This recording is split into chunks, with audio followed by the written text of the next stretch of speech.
So today, as you can see from the agenda, we'll focus on what providers need to know, linked to registration and the visitor levy, and what actions are required and where to go for the most up-to-date detail. Cardiff Council are going to start the session with their presentation, and we're very much working in partnership to help you as accommodation providers implement the visitor levy. We'll then provide a brief introduction of how filing and paying expectations and how we're working through the system, and we'll provide more detail in September. And then we'll go on to a Q&A session. But the aim today is to give you a clear overview while keeping in mind that gov.wales pages are where the technical guidance is, and this is the single source of truth for exact definition, exemptions and operational rules. And this guidance will continue to be updated. And there's a really short and easy to read 10 steps that will help you prepare for the visitor levy as well. So I'm going to now hand over to John and I'll come back on shortly. Diolch, John.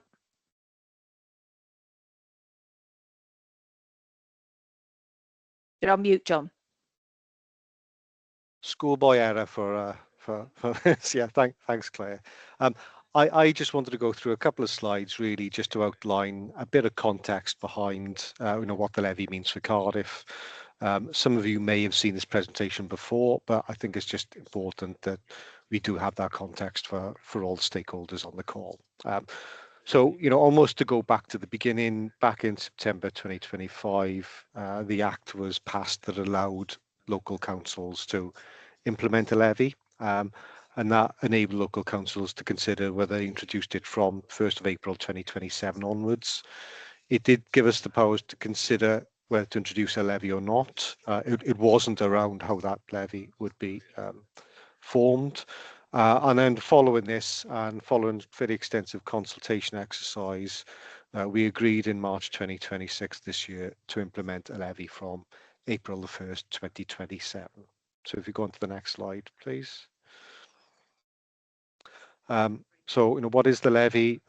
Basically, if you're providing commercial accommodation, then any staying visitor would need to pay that, and it, covers everything here from self-catering, hotels, campsites, hostels, caravans, and temporary accommodation as well. And it covers any of the bookings you take for 31 nights or less. If you go to the next slide. What is the levy? Well, it's £1.30 per person per night for most types of accommodation, unless it's a campsite, pitch or shared room, in which case it's 75 pence per person per night. Now, that 75 pence per person per night levy has got exclusions for children as part of it. The £1.30 per person per night doesn't, so that covers all staying visitors. If you go on to the next slide. And this outlines some of those exemptions that we'd have in place. So those under 18 staying on the campsite, pitch or shared room, those staying for more than 31 nights in a single booking, and those staying in emergency or temporary housing arranged by local council. So there are limited exemptions as part of this. And if we go on to the next slide. So the critical thing is, if we're bringing in a levy, what are we using it for, and what is the purpose? Well, the Act itself outlines the levy is there for destination management and improvement. So it's important to outline that this levy is not in place simply as a budget line for local councils.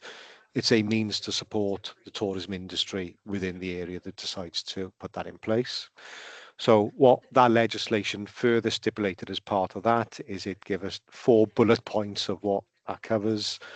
That includes mitigating the impact of visitors, maintaining and promoting the use of Welsh language, promoting or supporting the sustainable economic growth of tourism and other kinds of travel. In my mind, that is as simple as saying supporting the visitor economy in an area, and then providing, maintaining and improving infrastructure, facilities and services for the use by visitors. So visitor services as well can be supported by that. All of this has to be related back to the visitor economy is the critical element here. If you go on to the next slide. What do we think it actually means in Cardiff? So, we've done a few different models around this just to understand how much we think the levy would raise. put in place a number of assumptions, around it, which includes things like exclusions that would come forward. And actually, we used a number of different data sources as well, just to test they come up with a similar figure. And what we did get is a figure overall of circa 3.6 to 3.9 is what we thought it would bring in the first year. I think conservatively we worked on the basis we'll bring in circa £3.5 million, and that's broadly based on range of data sources that do tend to converge on the same figure. So if you go on to the next slide. So what do we want to use it on in Cardiff? So as part of the consultation, we're required to outline, the vision of how we would use it. And it is as written here. So it's there to support the growth and sustainability of the visitor economy in Cardiff, with the specific aim of increasing the number of staying visitors and overall accommodation occupancy through investment into activity that supports and promotes the visitor economy. I think critical as that is we're talking about not just increasing the number of visitors, but the occupancy element there is to ensure that that's being done to support individual businesses as well as collective businesses across the city. So the intention is that individual businesses and stakeholders see a benefit from the money that is spent. And we've got a line really around that. So, every pound should contribute towards a better visitor economy in the city.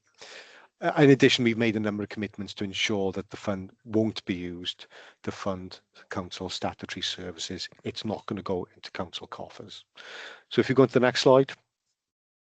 What are the objectives around that? Well, look, we'd look to establish a well-resourced destination and marketing programme for the city, something frankly we haven't had before, to support and enhance our events programme, so building on what we already have in place, and developing our reputation as a leading event destination. Ensuring Cardiff remains a welcoming destination for visitors, so a place people actually want to come to, and support an activity that attracts more and longer stays in the city. So we're conscious that the length of stay in the city is, it's less than 2 nights on average. We want to try and get that over 2 nights, and when people come, we want them to spend more in Cardiff. So if you go on to the next slide.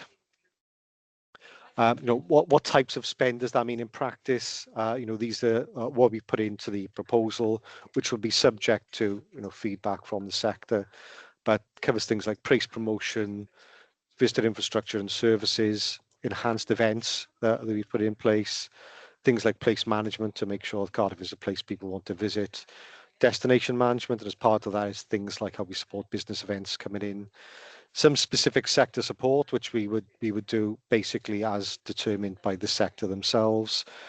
Transport management, I think important to outline, this does not mean this would subsidise transport within the city. However, it may have certain interventions at certain times when the sector believes that is required to support the visitor economy in Cardiff. And lastly, there's a product investment line, which is if there are things we think we could invest in that will bring more people to Cardiff, what could that look like? And could the levy be a route to supporting that investment? So if you go to the next slide, what it wouldn't be used for. So the fund has to be additional. It can't be used to replace council-based budget activity. So things that we have a clear budget line for cannot be replaced by the levy. We can't just swap something out as part of that. It can't be used on any statutory activity. So things that we must do by law as a council, it cannot be used for those purposes. And it'd be reserved specifically for those purposes outlined in the proposal itself.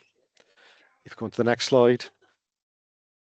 How we determine that will be shaped by the sector itself. And we have to, as part of the levy legislation, establish something called the Visitor Levy Partnership Forum. That will be drawn from stakeholders across the city, and that will be in place to advise on the use of the levy, review an annual report that would need to be put in place, to advise also then on the development of the city's tourism strategy. So this is a critical point. We would use that partnership to determine not just how we use the levy, but how we shape our other resources around tourism within the city. So we would both advise on how we develop that and how we implement it. Critically, are things working? We do have to note that ultimately it is the council that remains the ultimate decision maker over the levy funds as stipulated by the Act.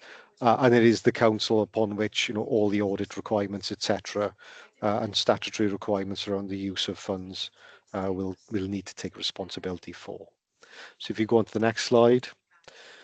So the forum membership, which we have run through the consultation exercise, there is a heavy sort of representation here, I think, on those that represent those who will see the impact of the levy in terms of payment. So, notably 3 specific representatives from Cardiff Hoteliers Association. And then across the board, we have a number of representatives who are largely from representative bodies, but also a wide range of other representatives as well that we would like to be part of that forum. And we will be establishing that over forthcoming weeks. Go to the next slide. And we obviously, we will be measuring the impact that we have with this. And as mentioned earlier on, we have got an overall target here around raising the total number of staying visitors within the city. An obvious thing for us to look at. But then we'll have additional KPIs as part of this, which include occupancy rates, visitor spend, the total number of visitors, so the total number of people come to Cardiff as a whole, city centre footfall, and ultimately total employment in the visitor economy. So the reason why we want to do this as a local authority is to develop the sector. And why do we want to develop the sector? Well, it's the jobs that it provides for people across Cardiff. On top of that, we'll have some specific programme data, which will be things like those interventions that we put in place, are they being successful? So event attendees, if that's been supported, what does it mean? Is it giving payback? Specific business event attendees, and then things that we would have around potentially the marketing and destination promotion element, media reach, etc., campaign performance, and customer satisfaction as well. So if you go on to the next slide, sorry, this really outlines our next steps as a council is to establish that Levy Partnership Forum, develop the draft budget, but then, the last one really, the purpose of the webinar today is to communicate alongside the WRA the requirements of the levy for accommodation providers. So, this is coming in from April 2027. What does it mean for you as an accommodation provider?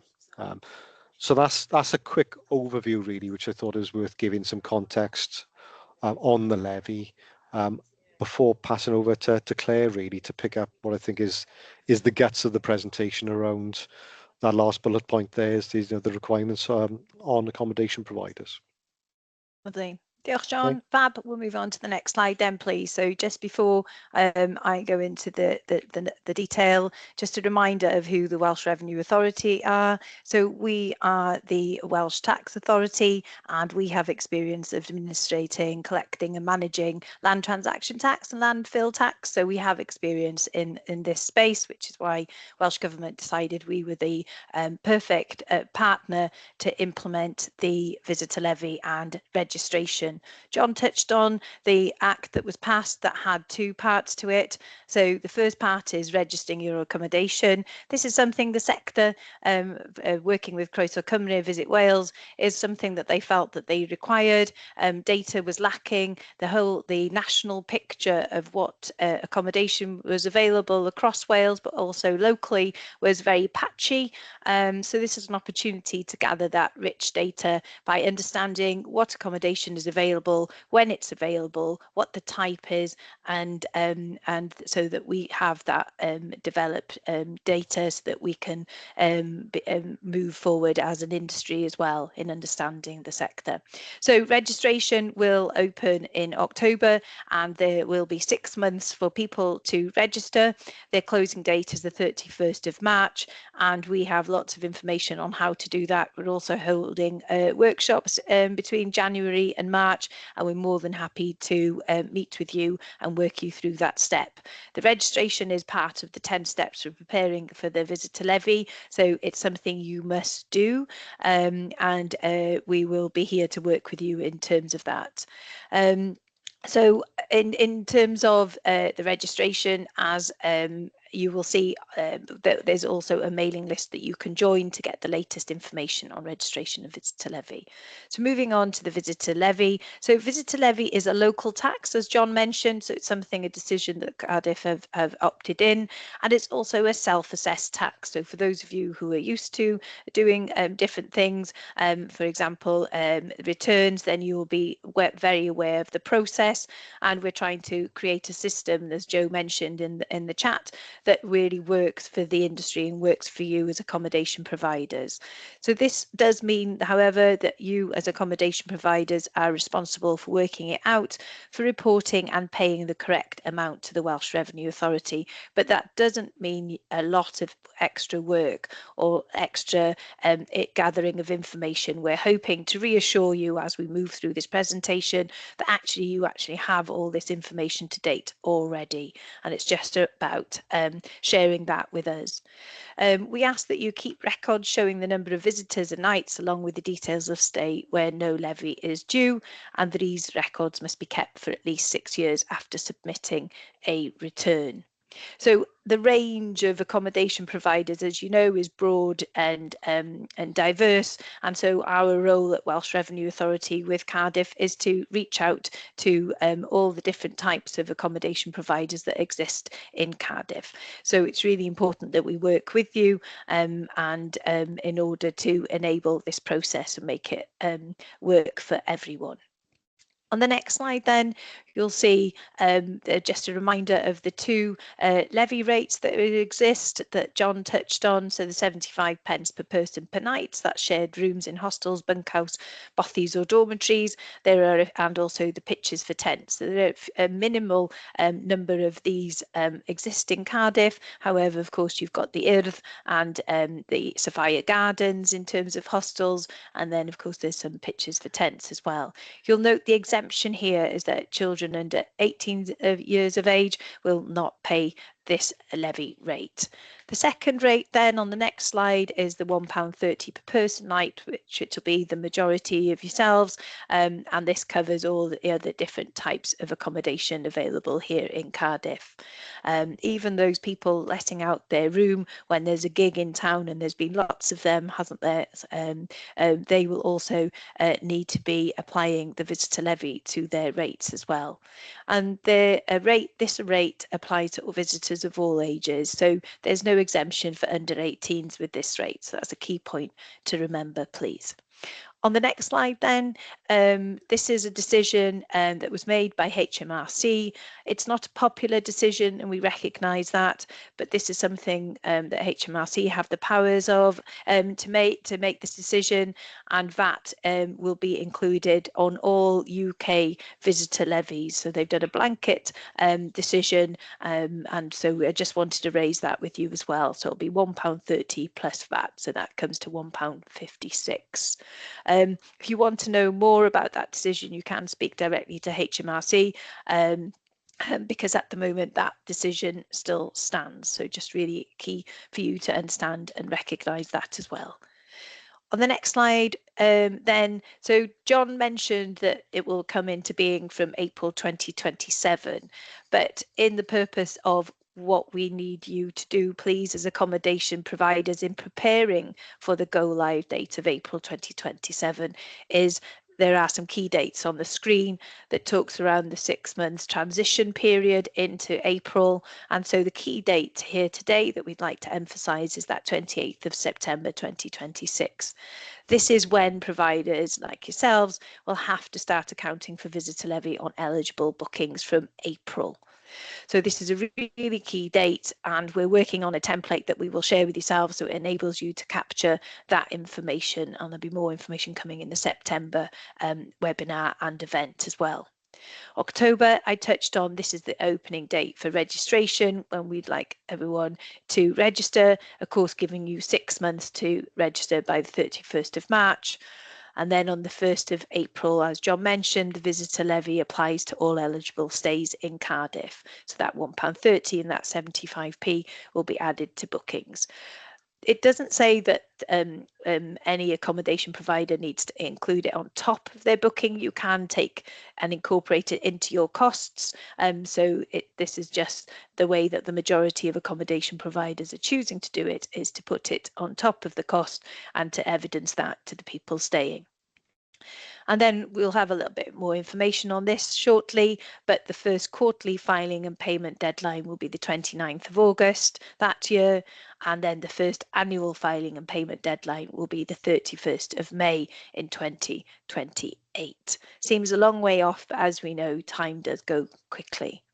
So on the next slide, please, this is a little bit more detail in terms of when to account for the levy. So again, that key date of the 28th of September, which is why we're here talking to you today, to put that on your diary and black marker that in, please. And as we mentioned, it applies for new bookings stays from the 1st of April, and then any changes to the nights of visitors to existing bookings. So say people will add an extra person on the September the 29th to their 1st of April stay, then that extra person would be liable to the visitor levy.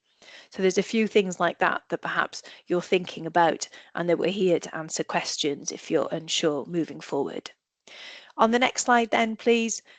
This is around what are we asking you to record. So this is just in case we need to reach out, but also it enables you to have this information to support your return. So what we would like is the number of visitors, and then the number of nights that they stayed, and then any stays that do not pay the levy. So those exemptions that John touched on, for those who are staying longer than 31 nights, for those who are carers, and they are some of the exemptions that exist, and there'll be a list on our website of other exemptions as well. And we're hoping that this is information that you already keep, so we're not adding too much extra work. Just that, you know, we do recognise this is a change in process and something extra for you to do. So we're really grateful and thankful for this and for you doing this as well. So working out your levy then, so how do we get that levy amount? So it's the number of guests on the booking that we just mentioned in the previous slide, multiplied then by the number of nights they've booked for, and then multiply that by the levy rate, which we think will be £1.30 for the majority of Cardiff accommodation providers.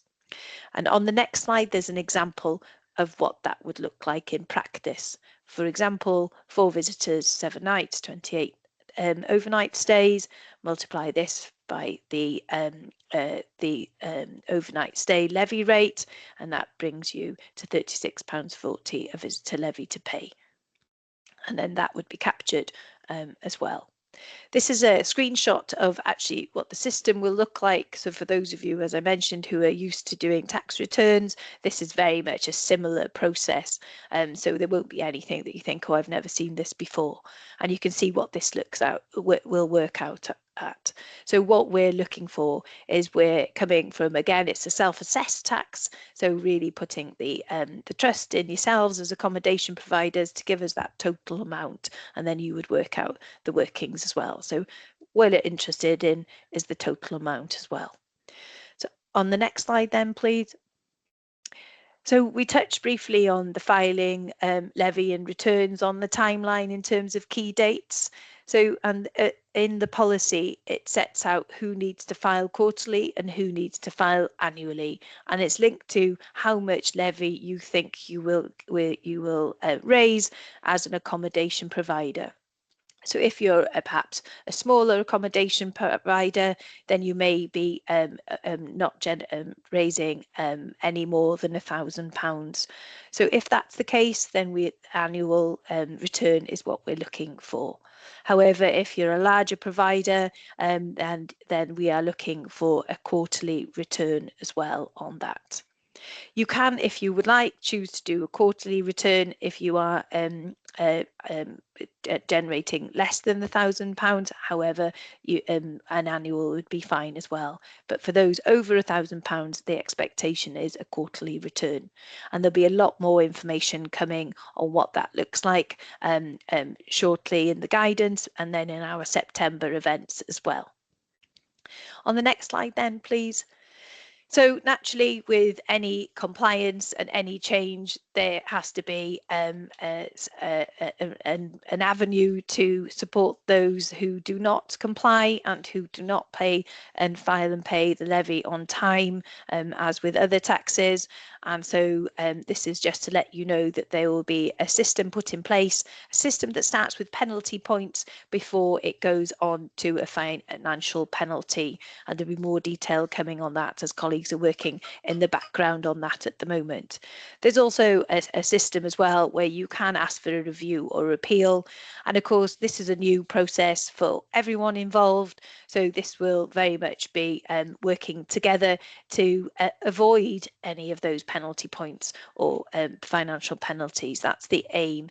This is just what would happen for maybe ongoing non-compliance, etc. So, but we're here to work with you, and we have a help desk as well that can work you through and talk you through rather than being unsure of what you need to do.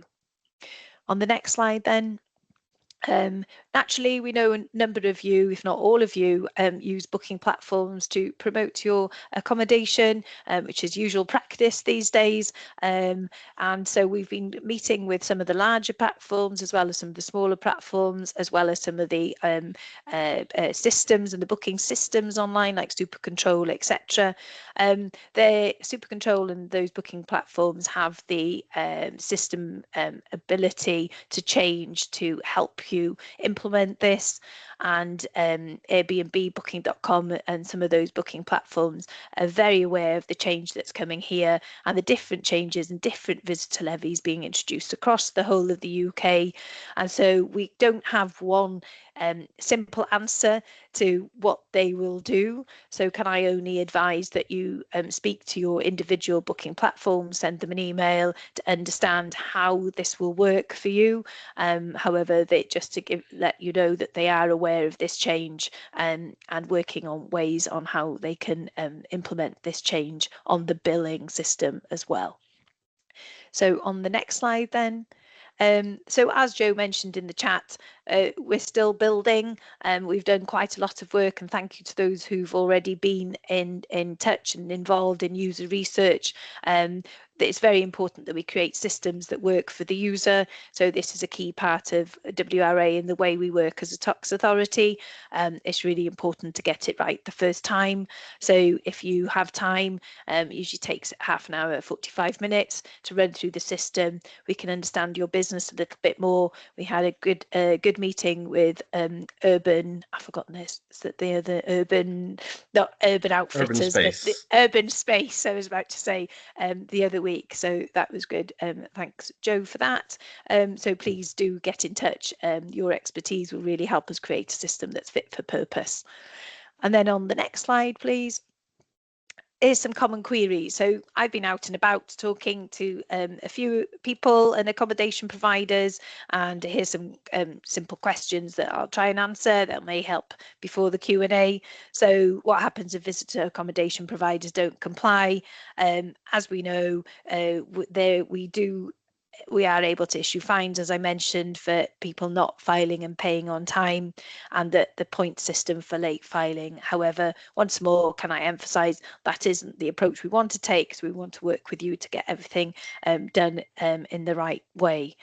How will visitors know about levy charges? So our main stakeholders, yourselves as accommodation providers, in preparing the information and the ability to be able to file and pay on time.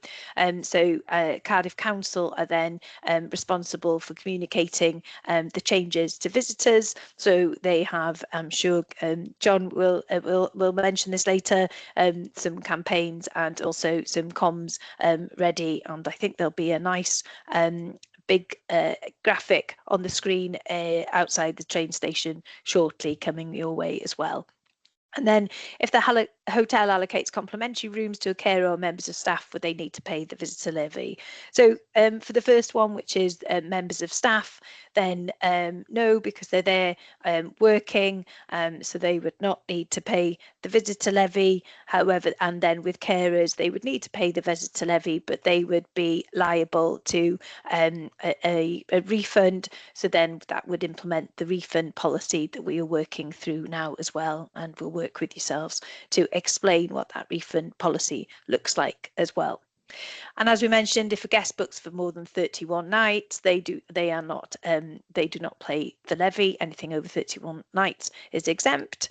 And then, do I still need to file a return if I had no liable stays? That's a yes, please. That is we just so that we have the information and understand why that is. So that maybe you're having a refurb or you're closed for a holiday, but we would still need to understand this, please. And how much of the levy do councils receive? So according to the policy, WRA will receive up to 10% of the revenue collected, and the councils will receive 90% of what's collected to reinvest into tourism in the city.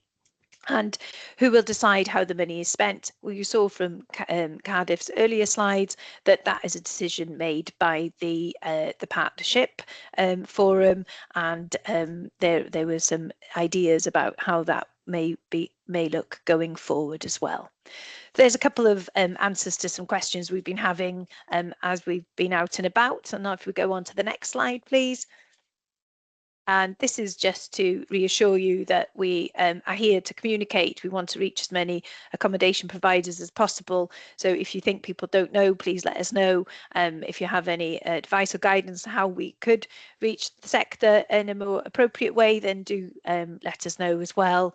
We're really keen that people are aware of the legal requirement to account for visitor levy, aware of the legal requirement to register, that people feel reassured that they understand the action that needs to be taken, and that you as accommodation providers are confident that you can correctly calculate the amount of visitor levy that will be payable to the Welsh Revenue Authority moving forward. So it's all around making sure that people feel confident to take on this extra piece of work. And the next slide, please. So I mentioned the events, so please, if you can, this is where we'll go into a bit more detail. Joe Surf, who's on the call, he and his team are working on building the system, and then what you'll do is we'll get a run through the system there so that you can see what it will look like moving forward and provide a little bit more detail on what needs to happen. And there's a webinar and a face-to-face as well. And as I mentioned, we'll walk you through the 10 steps to get ready, and the 10 steps is on one of the links in the chat. And on the next slide, please. So my recommendation here today, my ask please of you, is please do read the guidance. There's a lot in there that will reassure you of the approach. So it's really important if you read that guidance. If you don't understand anything, then please do reach out to me or the team. Do get involved in the user research. It really helps us to understand your businesses, however complex or simple they are. That's really important for us to understand the breadth and depth of the offer. And as I mentioned, please sign up to our mailing list. There's a QR code there, and that enables you to receive the latest updates